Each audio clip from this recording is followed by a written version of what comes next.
Protección en el lugar es lo que nos...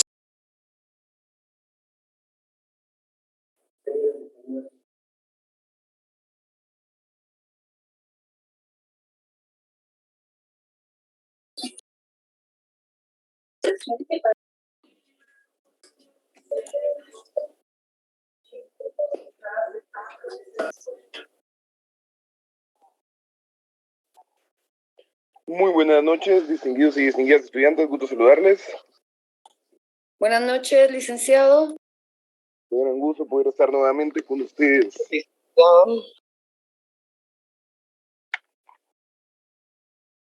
Bueno, vemos 44, vamos a esperar un poquito más, vamos a ver que lleguen a 45, perdón. Vamos a esperar que lleguen a 50 por lo menos. ¿Cómo están? ¿Cómo les ha ido con los cortos? Mejor cuéntenos usted cómo nos fue, Lic. Definitivamente usted va a ser penalista. No, hombre, muy peligroso en Guate.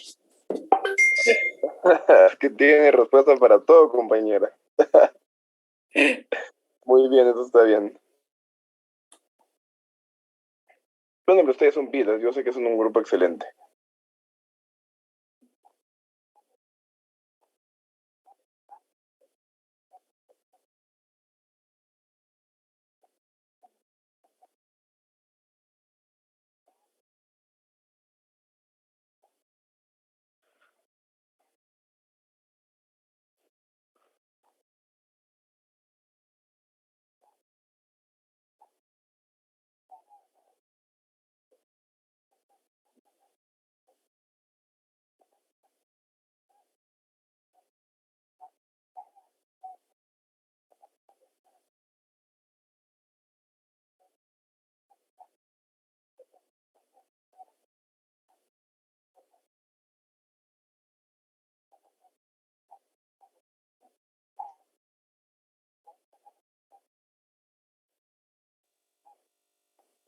Bueno, ¿se ve la presentación, compañeros?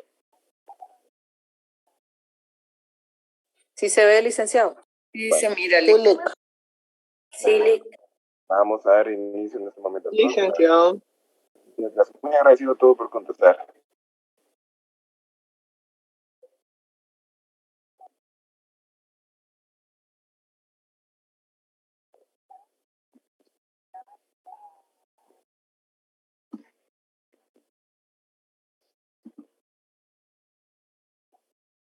Va. Organización de las Naciones Unidas. Vamos a hacer un antecedente previo a esto. Aquí en la Organización de las Naciones Unidas, o entiéndase ONU, recordemos que es el ente o la institución por medio de la cual los estados de todo este globo terráqueo, de todo el planeta, conciertan y se crean determinados acuerdos, tratados, convenios, en fin. Es como el Congreso de todos los estados, llamémoslo así. Previo a eso, a la terminación de la Segunda Guerra Mundial, existía la misma institución, solo que con otro nombre y menos avanzada, que se llamaba la Sociedad de Naciones. Luego, posteriormente, al terminar la Segunda Guerra Mundial, pues que se crea la Organización de las Naciones Unidas, que es lo que conocemos ahora en este momento. Antes de iniciar, ¿alguien tiene un concepto previo a entrar a conocer el tema de qué es la ONU?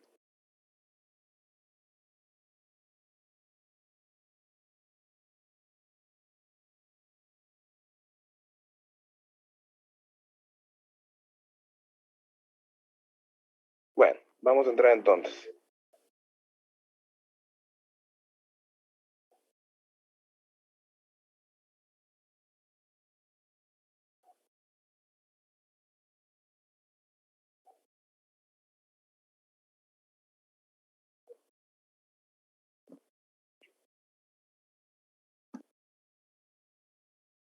Historia de la Organización de las Naciones Unidas.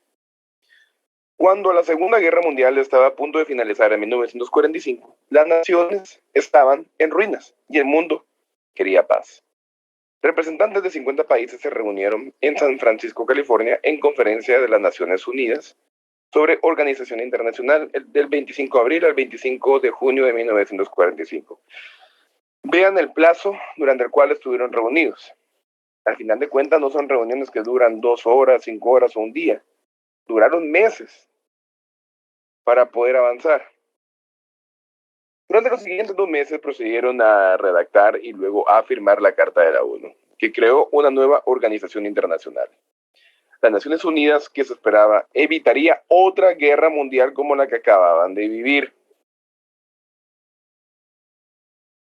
Entonces, la ONU, como yo siempre les he dicho, si los estados se organizan es para fines en común, o sea que la Organización de las Naciones Unidas, su principal motivo de creación fue para evitar otra guerra mundial. Porque lastimosamente ya por los años de 1930, 1940, las guerras eran más común de lo que se podían imaginar. La intención, el ímpetu y el deseo de dominio y conquista de un estado sobre otro, o también el intento de imposición de ideas de pensamiento, ideas políticas o corrientes de forma de querer gobernar, era a través de actos bélicos, a través de la guerra. Lo último que ya conocemos todos y que es de cultura general fue lo suscitado por la Alemania nazi, que fue parte primordial de la creación, del inicio, de surgimiento de esta Segunda Guerra Mundial, en donde tuvieron mucho que ver muchos estados, tanto europeos y hasta tuvo que ver hasta Estados Unidos, siempre se incluyó, ¿verdad?, en el paquete.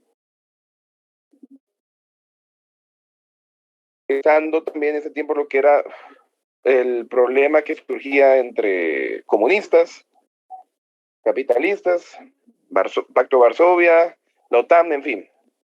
Todo eso fue derivando de ello. Pero, entonces, cuando ustedes, si les viene una pregunta, ¿qué buscaba evitar la ONU con su creación, evitar otra guerra mundial? Y hasta el momento, por la gracia de Dios, no hemos tenido una tercera guerra mundial. Historia de la Organización de las Naciones Unidas. 4 meses después de la finalización de la Conferencia de San Francisco, las Naciones Unidas empezaron a existir oficialmente el 24 de octubre de 1945.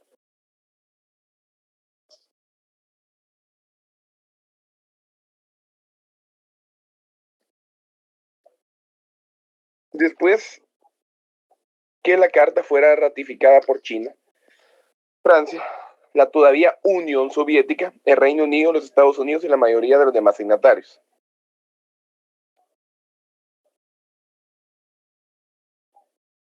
¿Quiénes son estos estados? No le pierdan el ojo a estos estados: China, Francia, la Unión Soviética, el Reino Unido, los Estados Unidos. No le pierdan el ojo a esos. Ahora, 75 años más tarde, las Naciones Unidas siguen trabajando para mantener la paz y la seguridad internacional, brindar asistencia humanitaria a quienes lo necesitan, proteger los derechos humanos y defender el derecho internacional. ¿Alguien entiende alguna diferencia entre el derecho nacional y el derecho internacional?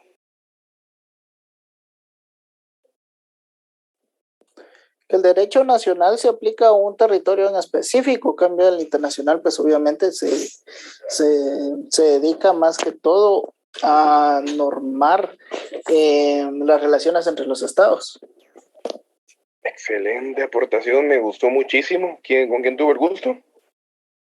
Edgar García, Lic. Edgar, buenísima aportación, Edgar, gracias.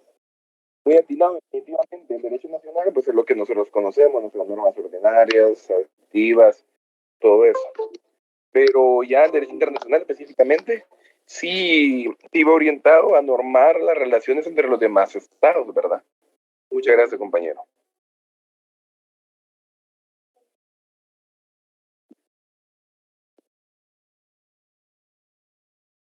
Órganos principales de la ONU.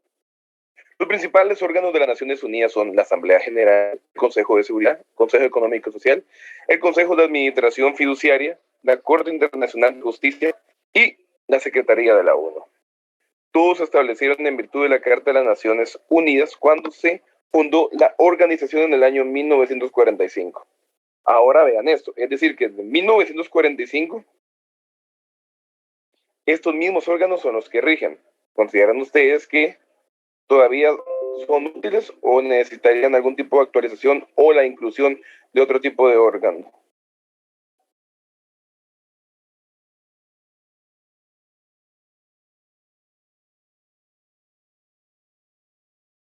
Perdón, Elic, no escuché bien la pregunta. Lo que sucede es que recordemos que el derecho es dinámico. Las conductas humanas también son dinámicas. Por ende, nuestro comportamiento va evolucionando de acuerdo al pasar de los años. Entonces, la Constitución de la Naturaleza Propia de la creación de las Naciones Unidas en el año 1945 instituyó estos órganos. Ahora, mi duda o consulta para ustedes es, ¿consideran que estos órganos siguen siendo útiles o requerirían la implementación de otro tipo de órgano que viniera a regular ciertas conductas de carácter internacional? Esta pregunta o esta aportación que cada uno de ustedes tenga la intención de hacerla para su propio acervo o para la aportación dentro de la clase, va orientada a que tenemos que entender, un abogado tiene que ir más orientado a encontrar soluciones, a innovar, que a memorizar un concepto. Yo pensaría, licenciado, por favor, compañera, adelante. De entrada habría que suprimir el Consejo de Administración Fiduciaria porque ya no quedan territorios bajo administración de la Organización de Naciones Unidas, entonces no tendría ningún sentido. Y aquí habría que incluir también la de relativamente reciente creación Corte Internacional Penal, la Corte de Roma, que no está incluida aquí, que es para castigar los crímenes de guerra y crímenes de lesa humanidad, porque luego todo el resto del sistema de Naciones Unidas, sus oficinas, la FAO, UNESCO, UNICEF y ONU están adscritas a los distintos órganos. Entonces, ese sería mi punto de vista, fortalecer la Corte Internacional Penal, incluyéndola dentro de los órganos de mayor jerarquía de la organización, y suprimir el Consejo de Administración Fiduciaria, que ya no tendría ninguna razón de ser. Excelente aportación. Sí, pues, basándome en su comentario, compañera, definitivamente ya la descolonización ya es un logro, llamémosle, de ese intento de la ONU de desaparecer todo lo que eran las colonias, ofreciendo la posibilidad de independencia a cada uno de estos estados. Y sí, definitivamente las colonias, pues, si no estoy mal, creo que ya no hay, pues. Entonces ya ese órgano o esa inversión o ese trabajo de ese órgano sí podría ser usado en otro lado, como se recuerda en aquel ejercicio que hicimos de los ministerios. Entonces, quitamos este y creamos otro. Su aporte del Corte de Justicia de carácter penal, creo que no estoy mal, se entendí bien, definitivamente, porque algo que busca todo individuo para sí y para un tercero, cuando entendemos que nosotros tenemos que ser agentes de cambio, es la justicia. La justicia, y en el ámbito penal lleva dos cosas. Un castigo a una persona, a un sujeto activo, llamémosle, y la reparación del bien jurídico tutelado afectado.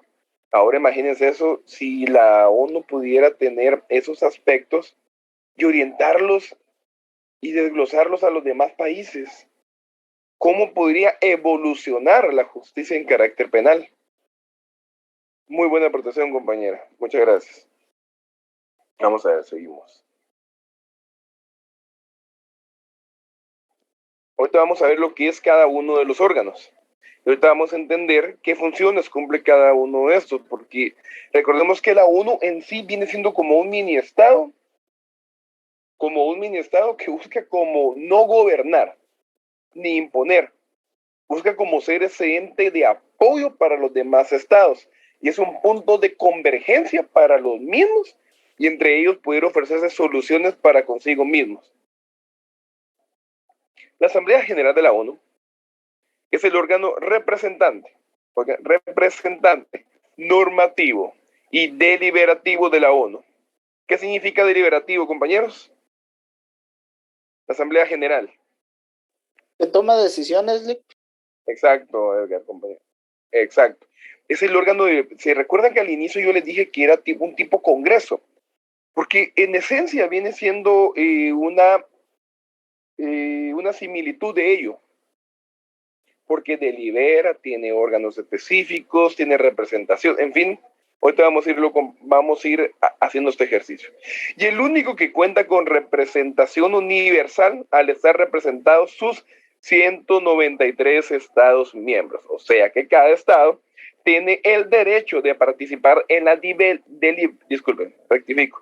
deliberación de cada una de las decisiones e implementaciones y creaciones de determinadas situaciones jurídicas. Estos se reúnen cada año en septiembre, durante la sesión anual, que tiene lugar en el Salón de la Asamblea General en Nueva York, Estados Unidos de América.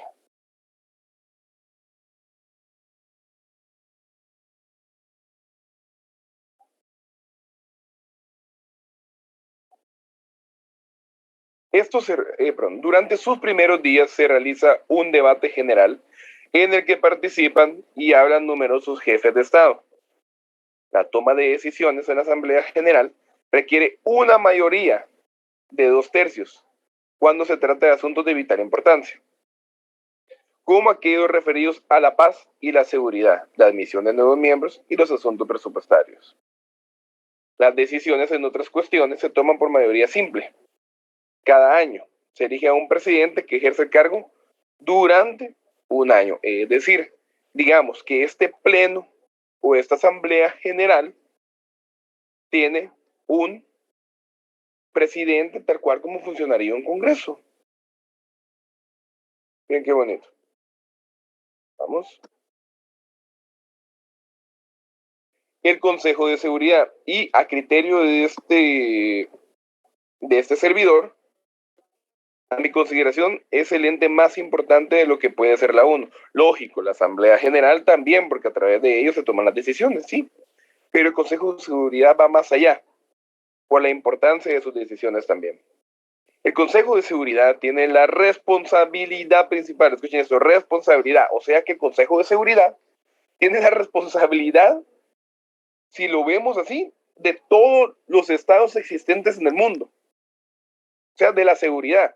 Se autoproclaman esa responsabilidad de seguridad para sus congéneres. Según lo estipulado en la Carta de las Naciones Unidas, de mantener la paz y la seguridad internacional. O sea, que si yo les preguntara en algún corto, en algún examen, ¿cuál es la función principal del Consejo de Seguridad? Sería mantener la paz y la seguridad internacional. Cuenta con 15 miembros, 5 permanentes y 10 no permanentes. Cada uno tiene un voto, aunque los 5 permanentes cuentan con el poder del veto.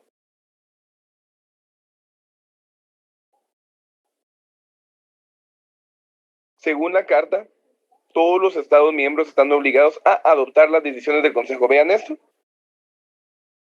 Todos los estados están obligados a adoptar las decisiones del Consejo. O sea, que vayámonos un poquito como al derecho administrativo y recordémonos de los dictámenes. Todo lo que el Consejo de Seguridad decida y resuelva es totalmente vinculante para todos los demás. Por eso yo les decía, el Consejo de Seguridad tal vez está por debajo de la Asamblea General o está en una situación perpendicular, o sea, igual. Pero si el Consejo de Seguridad dice una cosa, a obedecerlo definitivamente.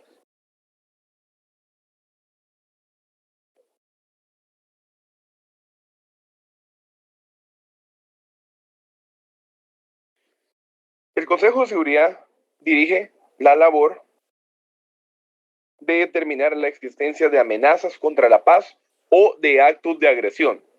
Pide a las partes involucradas en un conflicto que se llegue a un acuerdo por medios pacíficos y recomienda métodos de ajuste o términos de acuerdo. O sea, es un ente, además de buscar la seguridad de todos los estados, también mediador. En algunos casos, el Consejo de Seguridad puede recurrir a la imposición de sanciones e incluso la autorización del uso de la fuerza para mantener o restablecer la paz y la seguridad internacional. La presidencia del Consejo de Seguridad rota de forma mensual. Programa de trabajo diario del Consejo de Seguridad, organismos subsidiarios del Consejo de Seguridad. A ver, ¿se recuerdan los 5 estados que les dije anteriormente? Los 5 estados, Sí, licenciado. los permanentes son China, Francia, la Federación de Rusia, Reino Unido de Gran Bretaña y Estados Unidos. O sea que estos 5 estados son los que deciden la seguridad en sí. Pero esto vamos a parafrasear y vamos a filosofar un poco. Estos 5 estados, que son China, Rusia, Inglaterra, Francia y Estados Unidos, ¿cómo los escuchan ustedes? ¿Cómo los escuchan? Los escuchamos como historia, ¿verdad? O sea, esos 5 poderes de que estuvieron antes, que si bien es cierto, fueron y son, no vamos a decir que no, fueron y son unas potencias muy importantes dentro del ámbito internacional, ya sea en política, en cuestiones bélicas, en tecnología, en fin, lo fueron. Pero ahora yo quiero que ustedes me digan, ¿consideran que hay estados que pueden igualarles o superar ese poder que tienen estos 5 estados del Consejo de Seguridad? ¿Habrán más estados ahora, más países que pueden decir? Yo pienso que sí, licenciado. Lo que pasa es que quedaron vetados por la guerra, pero Alemania, tanto económica como bélicamente, estaría a la altura de cualquiera de estas naciones, con la excepción de Estados Unidos y Rusia, que sí son bélicamente muy superiores al resto de los estados que son miembros permanentes. Bueno, China, Rusia y Estados Unidos, diría yo que son los estados que bélicamente son más beligerantes de los 5 estados miembros. Pero por razones que históricamente son obvias, pues Alemania no fue considerado como un estado miembro permanente del Consejo de Seguridad porque era el estado derrotado en la guerra. Pero en la actualidad, por lo menos en la parte económica, es una de las potencias más importantes del mundo. Sí, afirmativo. Y recordemos que al final de cuentas, si no estoy mal, Francia fue el autoproclamado ganador de la Primera Guerra Mundial. Y bueno, Francia, después recordemos que Inglaterra, Rusia y Estados Unidos influyeron mucho en lo que fue la terminación, llamémosle terminación / victoria de la Segunda Guerra Mundial. Entonces ahí tenemos 4. Y China, pues su poder siempre ha sido exagerado, no se puede dudar. Entonces tenía que, como aquello, digamos, yo estoy aquí, hola, yo tengo que estar aquí. Entonces, esos 5 estados, pero yo les digo, pongámonos a pensar, en un estado India ahora, es una gran potencia. Y otro estado que podría ser los países del Medio Oriente, una Arabia Saudita, un Qatar, por ejemplo, son estados fuertemente económicos, pero como bien aportaba la compañera María Arce, bélicamente, tal vez no son muy fuertes. Y otra cuestión, licenciado, recordemos que los países de Oriente Medio son políticamente inestables. Sí, definitivamente por su tipo de Entonces estructura. no los van a incluir nunca como miembros permanentes hasta que gocen de una estabilidad política, que sí gozan en términos generales los 5 estados miembros permanentes del Consejo de Seguridad. O sea, cuando ha habido golpe de Estado en Inglaterra o en Estados Unidos, o bueno, en China a partir de la revolución de Mao para acá, pues se ha mantenido un sistema que nos guste o no nos guste, esa es otra historia, pero goza de estabilidad política. Lo mismo Rusia, que digamos su máxima entrecomillada inestabilidad fue la perestroika, cuando se cambia completamente el sistema, pero ya iban 100 años de sistema socialista. En cambio, en Oriente Medio hay desde las guerras santas, las yihad, es muy convulso. India, aunque es potencia económica, tiene grandes desigualdades a lo interno de su nación. O sea, hay mucha riqueza, pero también hay una miseria impresionante. Sí, las famosas castas, que nace casta alta, ahí se queda, y que nace casta baja, ahí se queda. Ahí se queda y no hay posibilidad de crecimiento. Por eso yo pensaría que, en todo caso, una nación como Alemania, que tiene el poder económico, la estabilidad política y ¿cómo se llama? Y la capacidad de crear un ejército que se la tuvieron así como muy limitada luego de la derrota que sufrió Alemania en la Segunda Guerra Mundial, pero sería un país que debiese estar ahí. En definitiva, a la orden.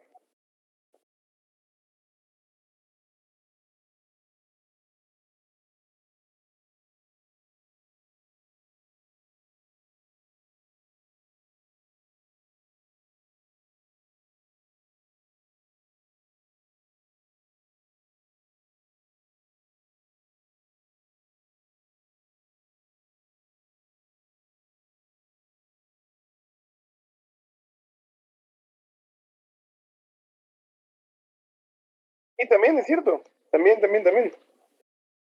También es cierto. Entonces, ¿con quién tuve el gusto? Disculpe. José, ay, hacía falta tu aportación, José. No le agradecí, compañera Arce, sí es cierto, totalmente atinado también, pero yo sí soy de la idea de que hace falta, no, tal vez no sacar, porque en definitiva lo que hace que estos 5 estados sean parte del Consejo de Seguridad es su estabilidad política. O sea, que siguen en la misma línea, no hay una variación durante un determinado tiempo. Su línea política y estabilidad administrativa, llamémosla interna, siempre va a ser correcta. O sea que incluyeron a tres países capitalistas y 2 socialistas. Hasta cierto punto también es como una cierta equidad de la balanza. Ahora imaginemos que solo hubieran países de izquierda o de derecha dentro del Consejo de Seguridad. ¿Qué revuelo sería eso? O sea, sería algo totalmente que podría afectar a toda la humanidad, pues, a todos los países. Entonces también es cierto punto como que tenemos a estos aquí, tenemos a estos aquí. En su momento fuimos aliados, en su momento fuimos enemigos, estamos juntos aquí, vamos a proteger al mundo. Eso es más que todo.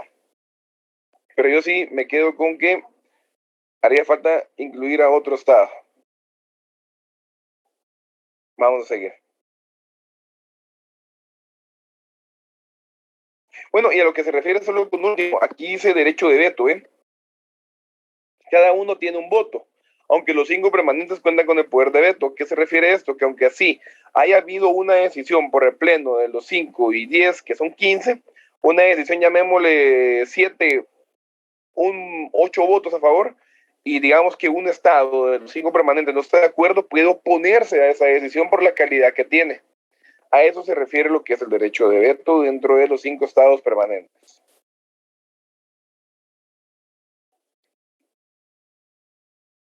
Consejo Económico y Social.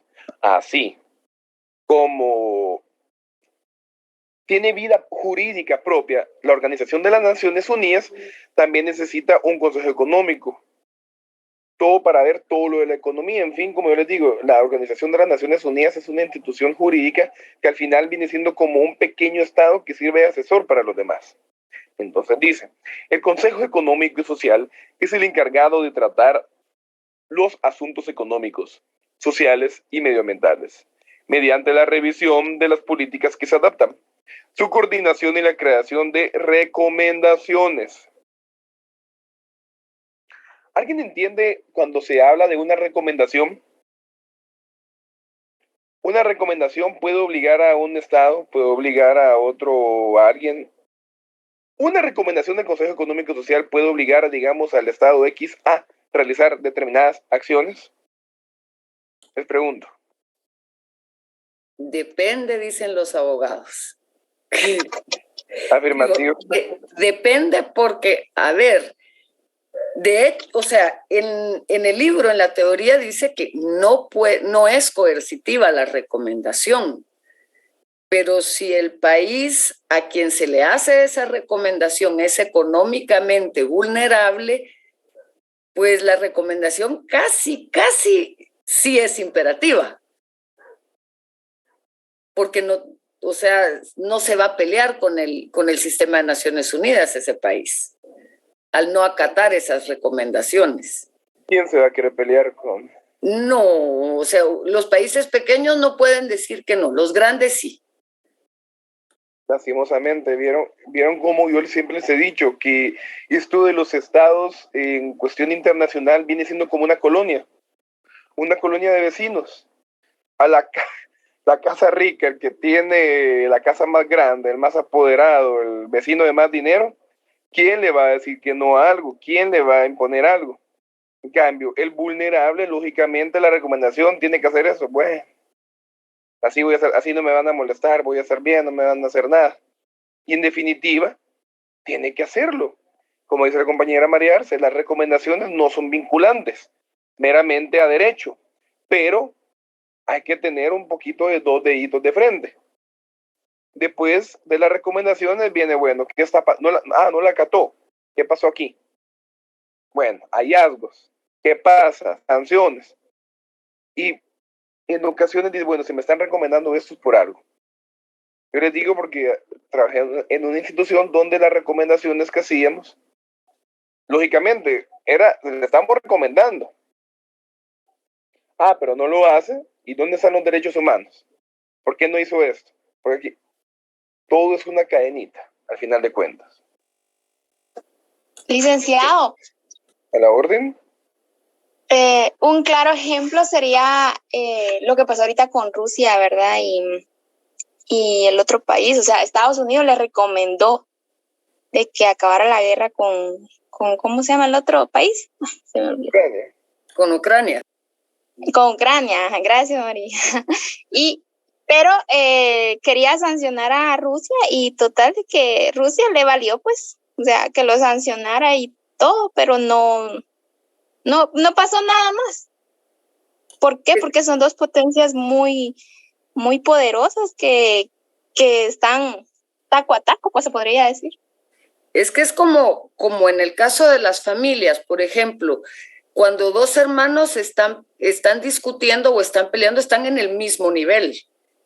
Entonces, ese es el caso de Rusia y Estados Unidos, porque los dos tienen poder de veto a lo interno del Consejo de Seguridad. Entonces, Estados Unidos dice sancionemos y Rusia dice veto la decisión de sancionar y ya no pasa.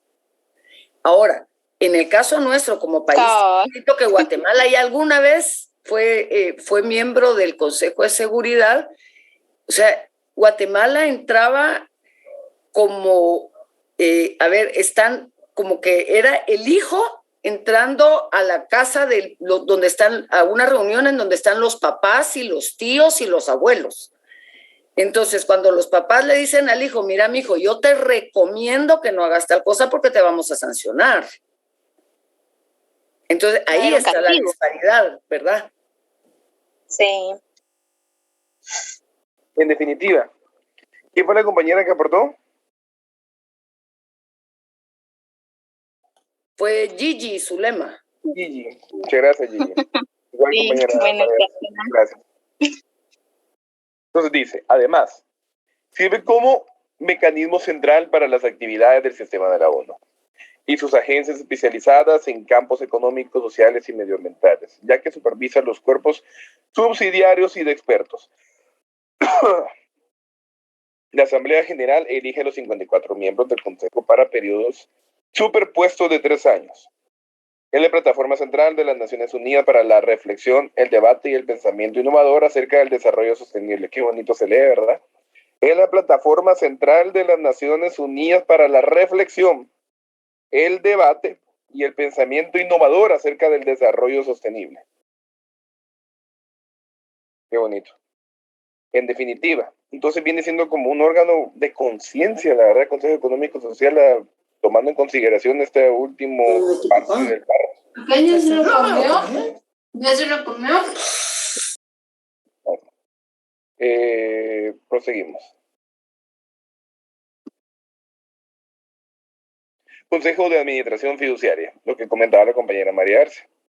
El Consejo de Administración Fiduciaria se estableció en 1945 y tenía como misión, según el capítulo 13 de la Carta de las Naciones Unidas, la de supervisar internacional a los 11 territorios fideicomisados, puestos bajo la administración de 7 Estados miembros, y asegurar que se le preparaba para la autonomía y la independencia. Abro comillas. Se le preparaba para la autonomía y la independencia, mientras extraían ciertos minerales y un montón de cosas más de esos estados, ¿verdad? Pero bueno, la independencia. En 1994, todos los territorios fideicometidos habían obtenido la autonomía y la independencia, por lo que el Consejo de Administración Fiduciaria suspendió sus operaciones el 1 de noviembre de ese año. Pero existe. O sea que tiene operaciones, pero ahí está. Y no creo que no hayan personal laborando en dicho consejo.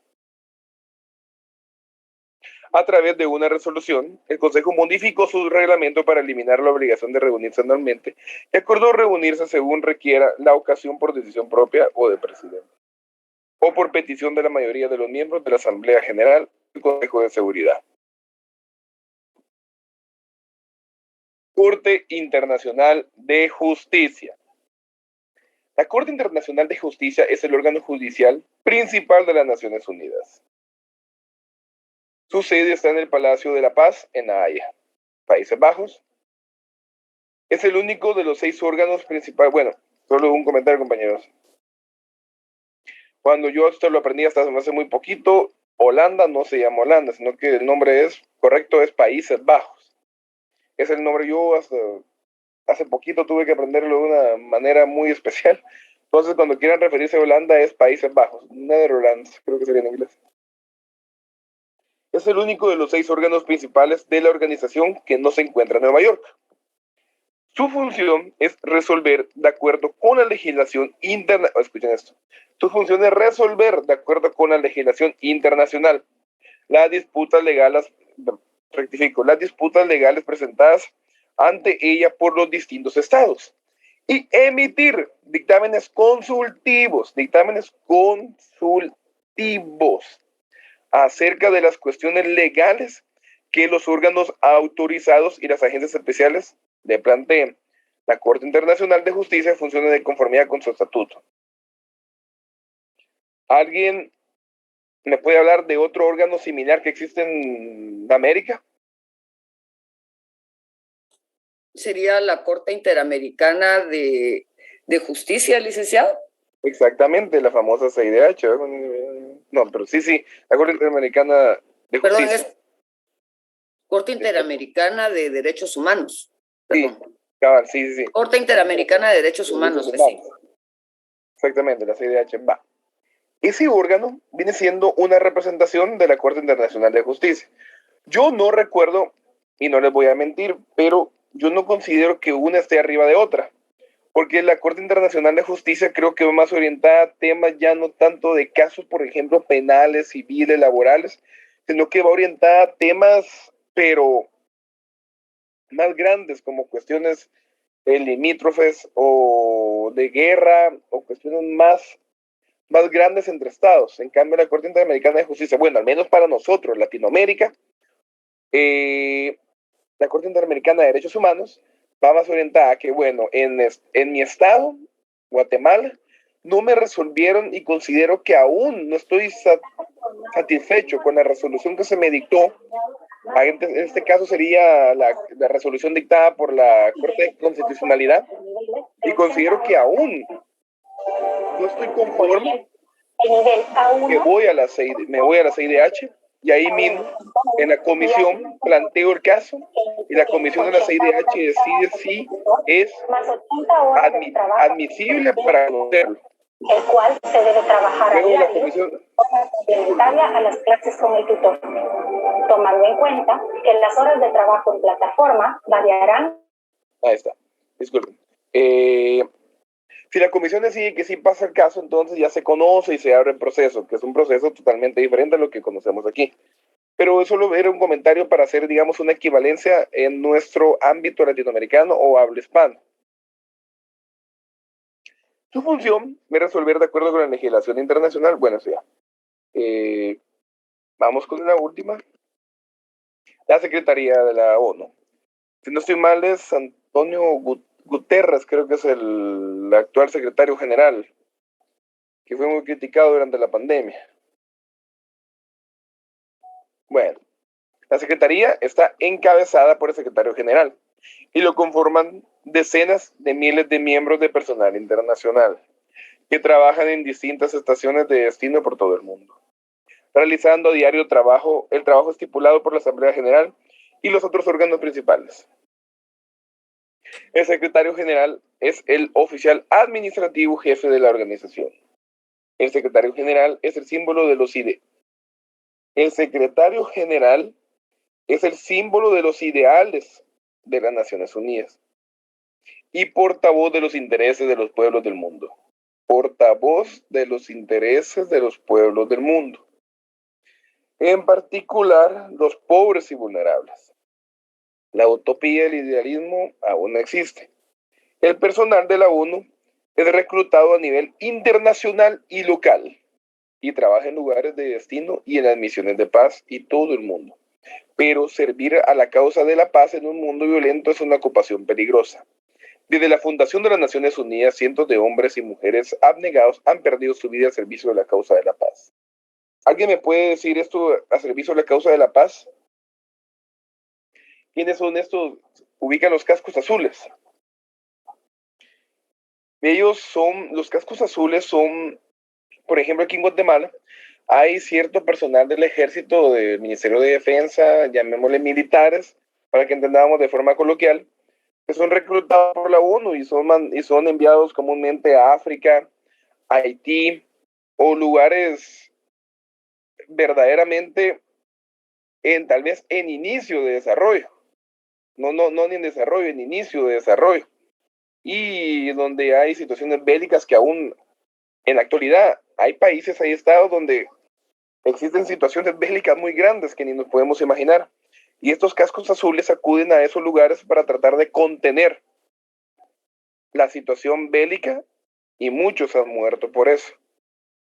Y Guatemala comúnmente la ONU comúnmente recluta a militares y muchos de ellos son los famosos caibiles, porque tienen la capacidad y la inteligencia estratégica y militar para poder apoyar a ese Estado. Y hay muchas más instituciones más de la ONU que sirven para apoyar, ya sea en salud, ya sea en educación, ya sea en seguridad. Sí existe. Sí hay bastante apoyo de la ONU para estados, pero en Guatemala, ¿por qué no hay? ¿Por qué no hay esa gente si los necesitamos? Pero hay países que están en una situación no peor, sino que más vulnerable sería el término correcto que Guatemala. Y les vuelvo a mencionar este estado de Haití, que sí lo necesita muchísimo más. Que cierto personaje que ahora es candidato a presidente y manejó una situación en Haití y que era guatemalteco, ¿verdad? Eso habla muy bien de nuestro país y sí la contuvo, pero nombrado a través de la ONU. Entonces, esas vienen siendo las funciones de lo que es la Organización de las Naciones Unidas. Apoyar a un Estado que está en situación de vulnerabilidad y apoyarlo como decíamos aquí, a pesar de que es el Consejo, el desarrollo sostenible, decía por aquí, no me acuerdo, pero en definitiva, yo me quedo con eso antes de terminar la clase, que el secretario general es el símbolo de los ideales de las Naciones Unidas y portavoz de los intereses de los pueblos del mundo, en particular de los pobres y vulnerables. Y para ello es que está la ONU. Más allá del tema administrativo, en el área sustantiva de ejecución, lo que busca es ayudar a todo aquel Estado necesitado. Yo ahora les otorgo el espacio, compañeros, por si alguno tiene un comentario, duda o apreciación de la clase, para que lo podamos discutir o debatir.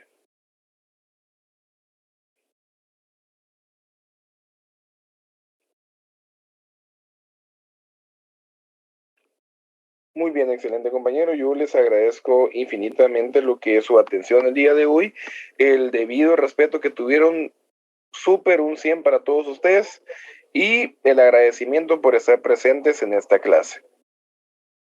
Vamos a ver, Scarlett, por favor. Buenas noches. Disculpe, solo con las solicitudes si nos pueden compartir el material para la semana de parciales que ya se nos aproxima. Sí, y se va a subir siempre por la misma plataforma. Okay, siempre por el mismo lado. Eso no lo duden. Y algo que no esté subido, por favor, y se incluye en el examen, les exijo a ustedes que ustedes ejecuten su derecho de reclamar. Por favor. Entonces, y... Una consulta, Lick. Notas todavía no tenemos. No, todavía no. Todavía falta... Sí, esta semana creo que no va a ser. La otra sería posiblemente.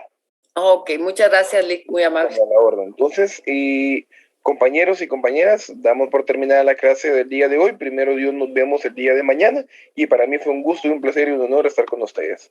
Pasen feliz noche y que Dios me los bendiga a cada uno. Feliz noche a todos. Feliz noche, Lick. Que pasen buena noche. Feliz noche, Lick.